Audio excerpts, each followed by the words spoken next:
예, 이번 시간에 저희가 학습할 과목은 네트워크 운영기기 과목이 되겠습니다. 출제 비중이 그렇게 높지는 않습니다만, 여러분들이 이제 네트워크 관리사로서 꼭 알고 있어야 될 그런 필요한 과목이기도 합니다. 먼저 랜카드에 대해서 먼저 학습을 해보도록 할게요. 어, 이 랜카드는 상당히 중요한 하드웨어죠. 예, 여러분들이 이제 PC통신 네트워크상에서 없어서는 안 될 그러한 그 물리적인 카드가 바로 물리적인 장치가 바로 랜카드입니다. 요 랜카드는 이제 다른 말로 NIC라고 얘기를 해요. 그래서 이거는 네트워크 인터페이스 카드라고 얘기를 하죠. 어, 이제 내용을 보면 외부와 가장 빠른 속도로 데이터를 주고받을 수 있는 어떤 PC의 통신 장치, 그리고 근거리 통신망을 뜻하는 랜,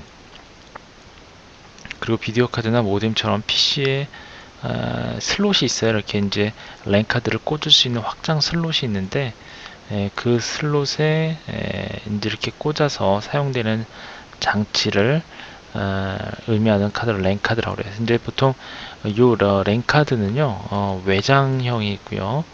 외장형 카드가 있고요. 그 다음에 내장형 카드가 있습니다. 일반적으로 가장 많이 사용하는 방식이 이렇게 PC의 그 슬롯에다가 꽂아서 사용하는 내장형 카드가 주를 이루고 있습니다. 그래서 여기 보시면 이 그림에 보이는 이 카드가 바로 내장형 웬 카드입니다. 내장형이라고 하는 거는 이제 PC 내부에 이렇게 이제 꽂아서 사용하는 랜 카드를 의미하죠. 그래서 이제 여러분들 PC에 보면 지금 인터넷을 하고 있다면 이러한 카드가 여러분 그 PC 메인보드에 메인보드라고 그러죠. 메인보드 그 슬롯에 이렇게 딱 꽂혀 있을 거예요. 그리고 여기에 이제 랜선이 연결이 되어 있겠죠. 랜선 여기 이제 꽂는 랜 포트가 있고요. 그래서 랜 포트를 여기다 연결하게 되면 어, 랜선을 통해서 들어오는 그러한 통신 그 비트 신호들을 갖다가 이놈이 예, 해석을 하게 되는 거죠. 그래서 이제 어, 들어오는 내용을 이제 CPU에게 전달해주는 그런 역할을 하게 됩니다. 그래서 우리는 이 랜 카드를 이렇게 네트워크의 인터페이스 역할을 하는 카드다라는 뜻으로 사용을 하고 있습니다. 자, 물론 이 랜카드 외에도 여러 가지 네트워크 장비가 있겠지만 가장 네트워크 장비 중에서 가장 그 대표되는 카드이기 때문에 제일 먼저 소개를 해드리고 있고요. 요 네트워크 카드는 다른 말로 제가 앞에서도 누차 얘기를 했지만 이더넷 카드 또는 이더넷 어댑터라고도 하고요.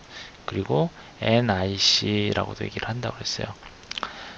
이러한 그 여러 가지 표현이 있습니다. 네트워크 카드, 이더넷 카드 또는 이더넷 어댑터 이런 랜 카드를 NIC라고 얘기도 하고요.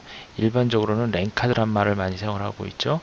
예, 이것이 이제 전부 같은 말인데 여기서 말하는 이더넷이라고 하는 거 있죠. 이 이더넷은 가장 널리 사용되는 랜의 어떤 하나의 뭐 방식, 예, 방식이라고 얘기를 합니다. 그래서 뭐 그래서 그냥 이더넷 카드라고 얘기하는 것 같아요.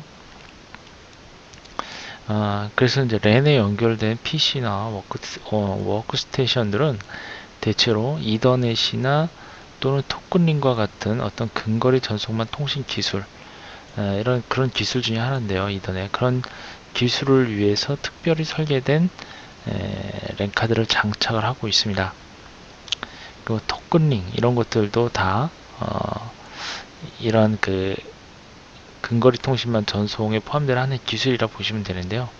아무래도 토큰링 같은 경우는 보안을 좀 염두를 해두고 만든 그러한 인터페이스 중에 하나죠. 그래서 랜 카드라고 하는 거, 이런 이더넷 카드라고도 하고 이와 같이 NIC 네트워크 카드라고도 하고요. 그래서 근거리 통신망 전송기에 있어서는 전송 기술에 있어서는 꼭 있어야 되는 그런 카드로 보시면 되겠습니다. 자, 그리고 이제 이런 NIC의 그 특징을 보자면 뭐 기본적으로 그 이 랜선이죠, 랜선. 랜선을 랜 카드 이렇게 이제 연결을 해요. 연결을 하게 되면 어떤 이 랜선을 통해서 여러 가지 데이터들이 들어오고 나가고 하죠. 들어오고 나가고 합니다. 그러면 이 랜 카드에 이렇게 꽂혀 있는 랜선에서 들어오는 데이터를 수신을 해서 이제 그 해당 그 여러 가지 시스템에다가 이제 전송을 하게 되는 그런 역할을 하게 되는데 이때 이 랭크 잠깐 뒤에 볼까요? 나는 이때 이 랭카드는 이 랭카드가 갖고 있는 고유 번호가 있어요. 고유 번호. 이 고유 번호가 뭐라고 그랬죠? 혹시 아시는 분 있는지 모르겠는데 맥 어드레스 들어봤죠? 예, 맥 어드레스. 이건 이제 맥 어드레스를 기반으로 해서 이제 통신을 합니다. 지금 이제 랜 회선은 연결되어 있지만 실제 이제 여러분들 PC에 꽂혀 있는 요 랜 카드는 이 랜선에 연결되어 있는 뭐 예를 들면 IP 주소, 그러니까 IP 주소를 통해서 찾는 것이 아니라 실질적으로는 이 맥 어드레스를 통해서 통신을 하게 된다는 얘기예요. 그래서 요 맥 어드레스는 이제 요 하드웨어, 즉 이 랜 카드가 출시될 때 그 제조 번호 있죠. 일련 번호, 제조 번호, 그 제조 번호로 이루어져 있습니다. 그래서 이제 여러분들이 이 맥 어드레스를 기반으로 통신을 하고 있다고 생각하시면 돼요. 여러분들은. 근데 이제 실제 이 랜카드의 맥 어드레스를 물리적인 주소라고 그래요. 물리적인 주소. 물리적인 주소라고 얘기를 하고요. 그 다음에 IP 주소를 이걸 뭐라고 그래요? 논리적인 주소라고 얘기해요. 논리적인 주소. 그래서 이 물리적인 주소는 뭐 48비트 정도로 표시가 됩니다. 48비트로 해가지고 표시가 되는데 일단 이런 그 랜선을 통해서 들어오는 데이터가 사실은 이 물리적인 주소를 알아야지만 사실은 이쪽으로 전송이 되죠. 그래서 이 물리적인 주소로 IP 주소를 물리적인 주소로 변환을 해주는 그런 프로토콜이 뭐라고 그랬죠? ARP라고 그랬죠? ARP. 그래서 이 ARP라고 하는 프로토콜을 이용해서 사실은 이렇게 이제 통신이 되고 있는 거예요. 예, 그래서 이제 이쪽 랜에서 랜 카드를 통해서 다시 이제 각종 디바이스에 해당되는 쪽으로 다시 이제 연결이 되는 거죠. 데이터들이. 예, 근데 CPU에서 이제 그걸 또 가져가게 되고요. 어쨌든 이와 같은 형태로 동작을 하게 되는 그 특징이 있습니다. 자, 그럼 먼저 종류를 좀 보면 NIC의 종류는 용도에 따라서 서버용 랜 카드가 있고요. 그 다음에 클라이언트용 랜 카드가 있습니다.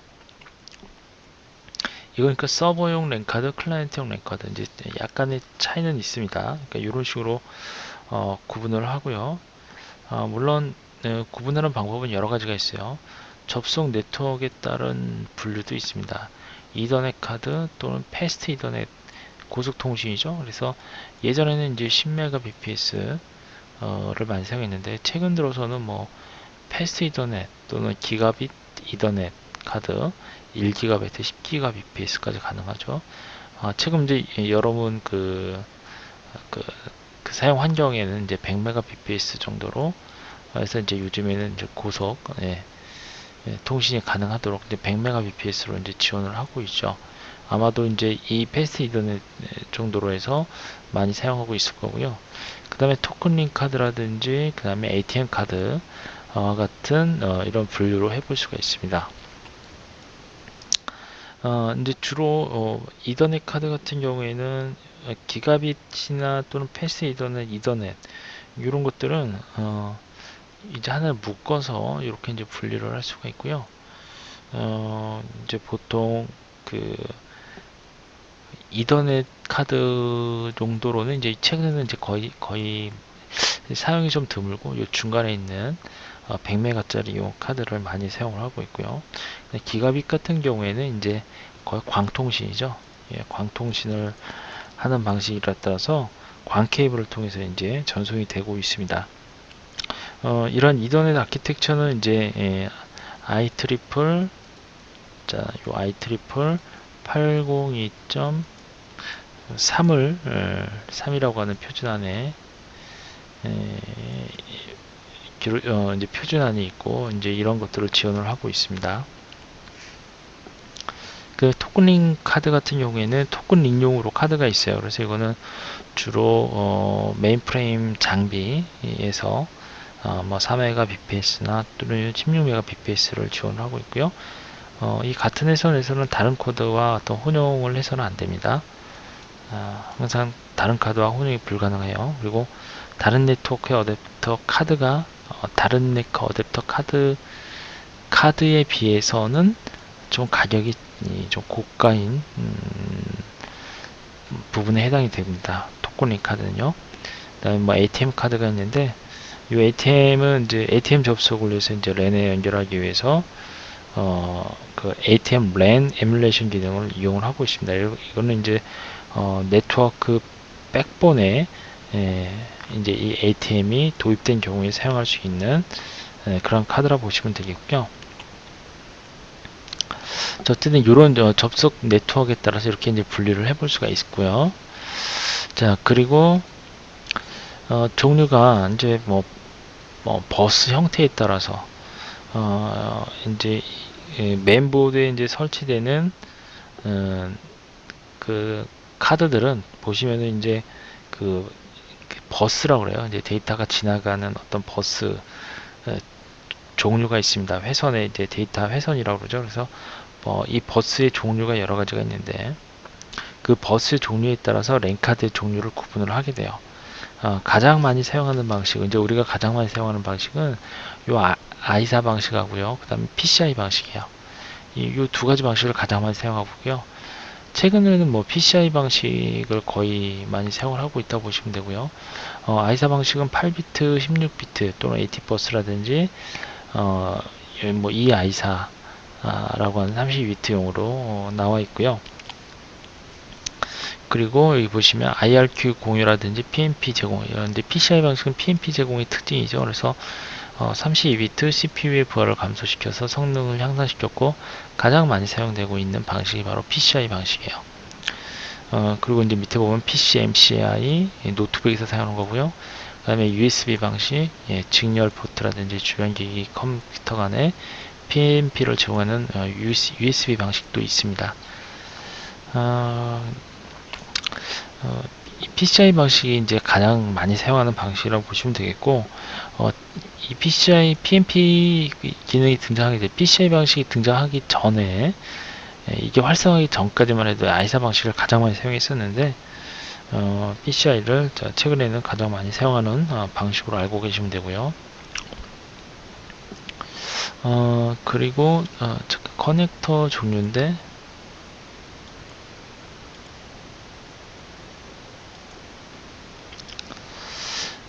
보시면 이제 커넥터 종류에 따른 분류도 있어요. 그래서 BNC 커넥터형, 그 다음에 RJ45 커넥터형, AUI 커넥터형이 있는데, 사실 이러한 커넥터에 대한 부분을 사실 잘 모르기 때문에 이론적으로 설명드린다 해도 그게 도움이 될 것 같지 않아요. 그래서 커넥터의 종류에 따라서 그냥 이런 종류가 있다라는 정도로만 읽고 넘어가시는 게 좋을 것 같아요. 자, 그 다음에 이제 보시면은 네트워크 드라이버가 이제 NIC 드라이버가 있는데요. 이 드라이버를 설명하기 전에 한 가지 더 종류에서 앞에 종류 NIC 종류에서 한 가지만 더 설명을 드리면 우리가 이제 그 데이터를 전송하는 데 있어서 이제 풀 듀플렉스 기억나시는지 모르겠습니다. 네트워크 일반 과목에서 한번 설명을 드렸는데 풀 듀플렉스 하고요. 그 다음에 하프 듀플렉스라고 하는 방식이 있죠. 이 두 가지 방식에 따라서 NIC를 두 종류로 또 나눌 수 있습니다. 하프 듀플렉스 방식은 뭐야? 이거는 송신과 수신을 동시에 양방향으로 데이터를 전송하는 방식이죠. 그래서 송신과 수신지가 있으면 양쪽으로 다 데이터를 주고받을 수 있는 동시에 양방향으로 주고받을 수 있는 방식이 풀 듀플렉스 방식이잖아요. 그래서 이제 풀 듀플렉스 방식의 카드가 있고요. 그 다음에 이렇게 이제 하프드플렉스 방식의 카드가 또 있습니다. 하프드플렉스 방식은 뭐야? 이거는 이제 동시에 전송할 수 있는 게 아니라 한 방향씩, 그러니까 한번 이쪽 방향으로 전송했으면 수신자는 다시 송신 방향으로 이렇게 한 방향으로만 데이터를 전송할 수 있는 방식을 갖다가 우리는 하프드플렉스라고 그러죠. 그렇죠? 그래서 이렇게 두 가지 방식으로 또 분류를 해볼 수 있다는 것도 정리를 해주실 필요가 있을 것 같고요. 그 다음에 NIC 드라이버인데요.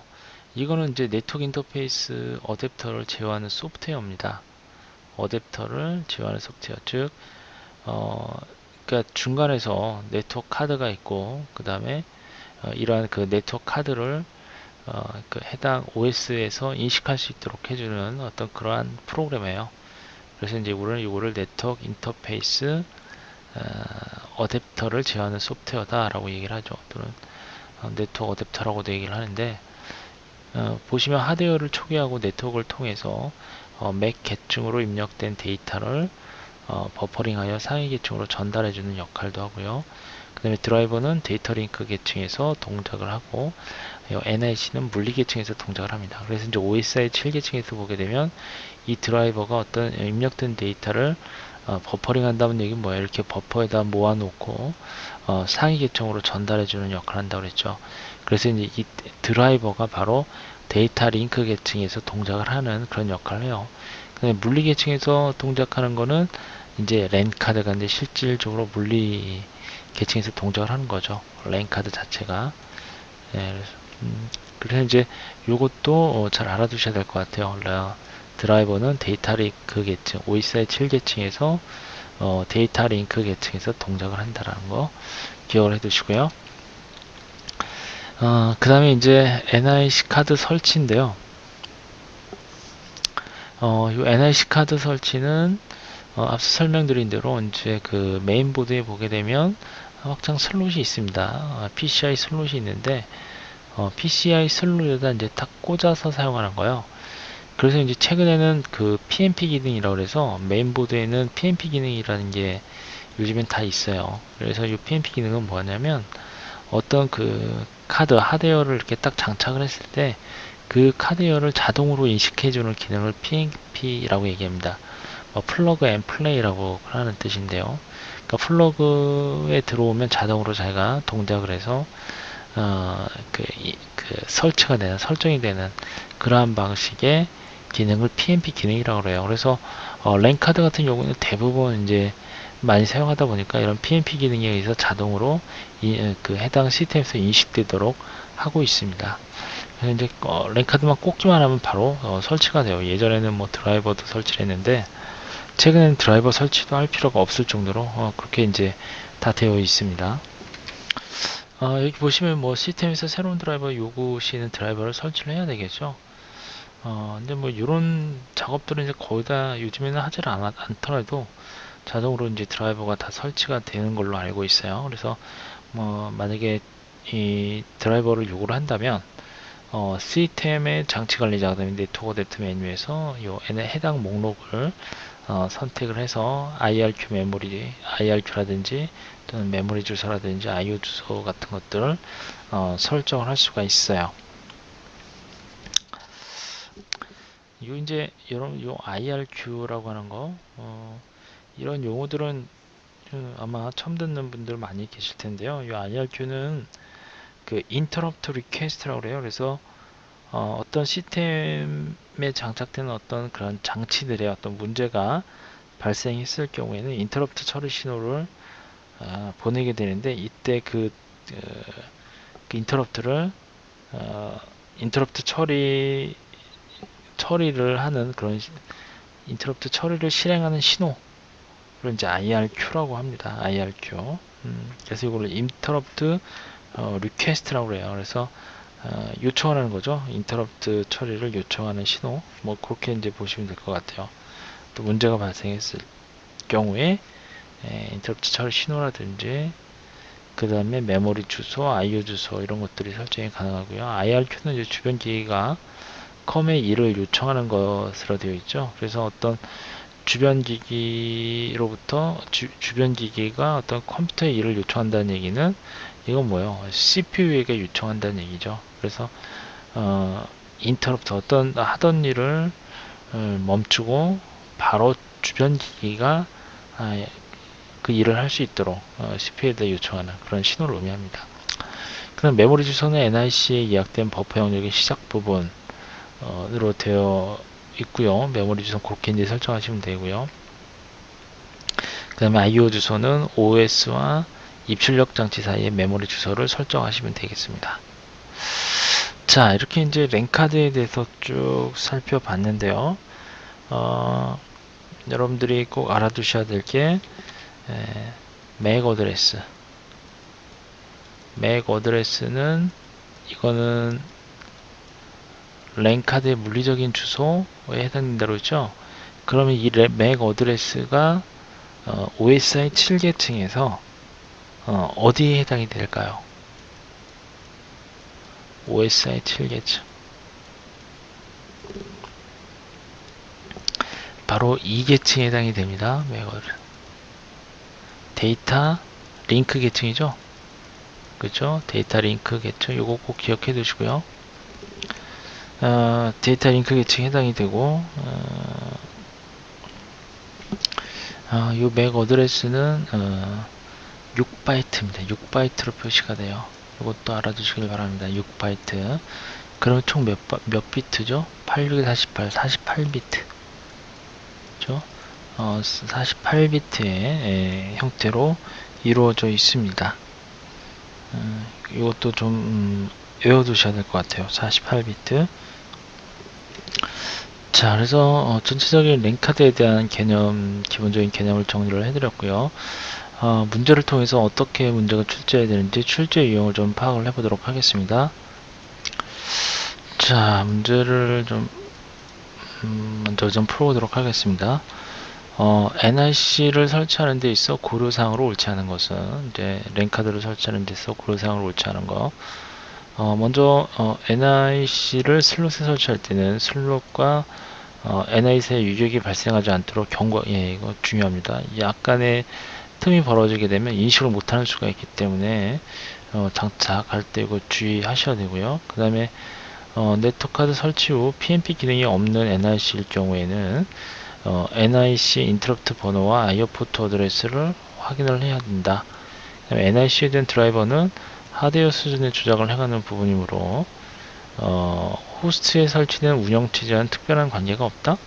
운영체제 내에서 NIC 자원에 대한 설정과 IP 어드레스, 게이트웨이 주소, DNS 주소 등을 설정한다. 예, 물론 이런 설정이 필요하죠. 이것도 다 맞는 얘기고요.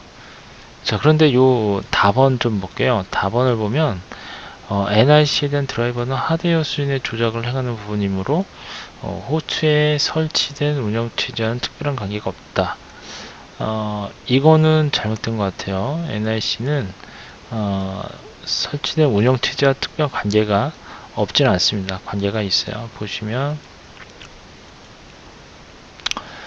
보시는 바와 같이 서버용 NIC도 있고 클라이언트용 NIC도 있고 그렇죠. 이런 종류가 틀리기 때문에 아무래도 운영체제와도 상관이 있겠죠. 예, 그렇게 보시면 되겠고요. 자, 그 다음에 NIC와 관련한 다음 설명 중 올바른 것은 네트워크 내에서 NIC는 유일한 맥 주소를 가지고 있다. 이거 맞는 얘기죠? 예, 이게 정답이네요. 이게 일반적으로 컴퓨터의 NIC를 교체하는 경우에 이전에 사용하던 맥 주소를 할당해야 한다. 그렇지 않습니다. 왜냐면 레인 카드는요, 제조할 때부터 제조 번호가 어떤 특별한 규칙에 의해서 정해져서 나옵니다. 그래서 그 카드를 교체했을 경우에는 또 다른 맥 주소로 할당을 받게 되어 있어요. 그 새로 교체된 그 레인 카드에 할당되어 있는 맥 주소가 있기 때문에 그 고유의 맥 주소를 이용을 해야 될 겁니다. 그렇게 보시면 되고요. 그 다음에 이더넷의 경우 이 맥 주소는 4바이트로 구성이 된다고 그랬죠. 맥 주소는 몇 바이트죠? 6바이트입니다. 6바이트. 6바이트는 어떻게 되죠? 48비트씩, 예, 48비트죠. 예, 요거 좀 주의하셔야 되고요. 그 다음에 NIC는 OS 참조 모델에서 어, 1계층에 해당이 되죠. 물리적 계층에. 예, 그렇게 보시면 되겠습니다. 그래서 정답은 가번이 되겠네요. 자, 그 다음에 네트워크 인터페이스 카드에 대한 설명으로 옳지 않은 것은 OSI 7계층 중 4계층 장비다. 그렇지 않습니다. 이거는 1계층이라고 했고요. 케이블을 통해 데이터 전송을 하기 위한 장치다. 이거 맞는 얘기죠. 네, 병렬 데이터를 받아 직렬로 전송한다. 그 다음에 고유한 네트워크 어드레스에 맥 어드레스가 있다. 가번이 정확한 답이 되겠습니다. 이건 1계층 장비입니다. 그 다음에 랜카드의 맥 어드레스에 실제로 사용하는 비트 수는 몇 비트인가? 요거 중요하다고 그랬죠. 64비트예요, 48비트예요. 예, 정답은 48비트입니다. 총 몇 바이트라고 그랬죠? 6바이트라고 그랬어요. 6바이트. 요것도 6바이트도 기억하시고요. 48, 6. 그러니까 1바이트가 8비트니까 8, 6이 48에서 48비트 치대를 갖추고 있습니다. 자, 그 다음에 네트워크 카드를 컴퓨터에 설치했다. 설정을 마친 후에 시스템을 재부팅시켰더니 컴퓨터가 더 이상 부팅이 되지 않는다. 그럼 어떤 문제가 있는가? 자, 이럴 경우에는 충돌에 대한 문제를 탐지를 하셔야 돼요. 그래서 보시면 네트워크 카드가 PNP를 지원하지 않는다. 대부분 네트워크 카드가 지원하지 않는 게 아니라 메인보드가 PNP를 거의 다 지원을 하고 있습니다. 그리고 네트워크 카드의 드라이버를 설정하지 않았다. 드라이버를 설정하지 않더라도 기본적으로 PNP 기능이 있으면 자동으로 인식하게 되어 있거든요. 스카치 어댑터 IRQ 충돌이 일어났다. 이런 문제가 될 가능성이 가장 크고요. 트랜시버 설정이 잘못되었다. 예, 정답은 4번이 되겠습니다. 이런 것들은 그 설치상의 어떤 문제점들인데 이런 것들은 이제 외워두셔야 될 것 같아요. 자, 이번 시간 여기까지 하도록 하겠습니다.